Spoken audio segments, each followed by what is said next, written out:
Yes. बैसोआथ' नोंहा 42 बोसोरानो खासै बेवहाय रिलेक्सेसनखौ प्लास खालामनानै बेनिफ्राय क्वालिफिकेसना मेट्रिक पास जानांगौ जायफ्रा मेट्रिक पास जोंनि बारगा एनडिबि आफादनि गोबां सोद्रोमाफ्रा मेट्रिक पास जायै गोबां दं दा जों बिथांमोननि थाखायबो दिनैबो जों मोनसे मिटिङाव गोजौ थाखोनि सरकारि मिटिङाव जों इनभल्भ जानायमोन जे बे खोथाफोरखौ सावरायदों बाहाय जिथु नेक्स्ट टु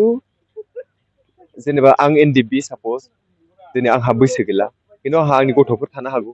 बा आंनि असे फंबाय थानो हागौ बिथांमोनखौ जोङो थारमाने जोंनि बे एक्स एनडिबि वेलफेयार एस'सियेसननि जानानै रिकमेन्डेसन हरोब्ला होयोब्ला सरकारा बेखौ गनायनांगौ मानोना बिथांनि न'खराव दिनै जेबो मोनसेबो माबा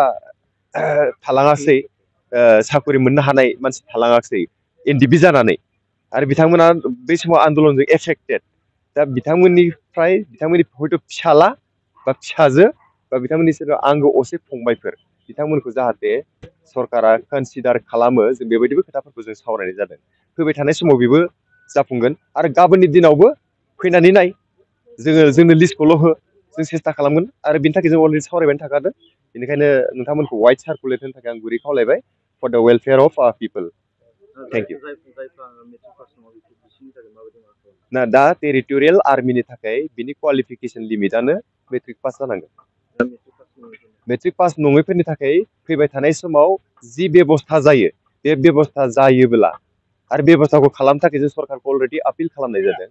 आरो दा थार्ड ग्रेड फर्थ ग्रेड साकरिफ्रा ओंखारदों बिटिसिआव दा बैनि थाखायबो जों दाख्लैनि सिगांनि प्रेस ब्रिफिंआव जों बुंनाय जादोंमोन जे जोंनि लिस्टफोरखौ हर जायफ्रानोखि एप्लाइ खालामदों होननानै जाहाथे बिथांमोनखौबो जोङो सरकारनि सिगाङाव लानानै थांनो हायो नाय आं मोनसे खोथाखौ बिराद क्लियारलि बुंनो नागिरदों एनडिबि केडार हिसाबै जोंहा गासै माने रिलेटेड 6,000निबो बारा दङ सापज एनडिबि रिलेटेड बा एनडिबि केडारफ्रानो जे गासैबो साकरि मोनजोबगोन बे बाथ्रा जानो हाया बेयो पसिबोल नङा जों एनडिबि फरमार एनडिबि केडारफ्राबो जुदि एप्लाइ खालामोब्ला बेनि गेजेरावबो कम्पिटिसना जाखागोन बे स्वाभाबिक बाथ्रा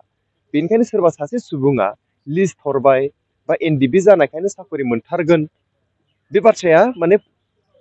एसेबां गनायथाव नङा बियो साकरिया ओंखारनांगोनबो साकरिया क्रिएटबो जानांगोनबो बेनिखायनो जों सरकारखौ बुंनानै सावरायनायाव जेबायदि होदों आसाम पुलिसाव 2% रिजार्भेसन 2%आव माखासे एनडिबिफ्रा निसय मोनगोन गोबाङा बाहाय एप्लाइ खालामो बाहायबो कम्पिटिसन जागोन 2%खौल'सो लागोन ना बाथ्राया जाहैबाय थेवब्लाबो एनडिबि गावनि असे एनडिबियानो मोनगोन थिग बेबायदिनो बिटिआर सरकारनि आन्दारावबो बिटिसि सरकारनि आन्दारावबो जि साकरिफोर ओंखारगोन एनडिबिनि थाखाय माबा मोनसे रिजार्भेसनखौ जोङो मोननो हागोन फैबाय थानाय समाव जों बेखौ रायलायबाय थादों दा बे रिजार्भेसन फैयोब्लाबो बाहाय जे एनडिबि गासैबो मोनजोबगोन बे बाथ्रा नङा खिन्थु बेबायदि बुंनानै जे जों एप्लाइबो खालामनाङा बेबो खोथा नङा जों बेनिखायनो खावलायदों फै आरो एप्लाइ खालाम आरो बिनि थाखाय माबायदि जगार जानांगौ बेनि थाखाय जों प्रि रिक्रुटमेन्ट रेलिफोरखौ खालामनाय जादों आरो फैबाय थानाय समाव जेनेबा मेट्रिक पास नङै बिथांमोननिफोरबो थाखाय जुदि माबाफोर सुबिदाफ्रा फैयोब्ला जों उनावहाय काउन्सिलिंनि बेब'स्थाखौ जों खालामगोन एक्स एनडिबि वेलफेयार एस'सियेसननि जानानै बेखौ जोङो थांखि अलरेडि लाखानाय जादों थेंक इउ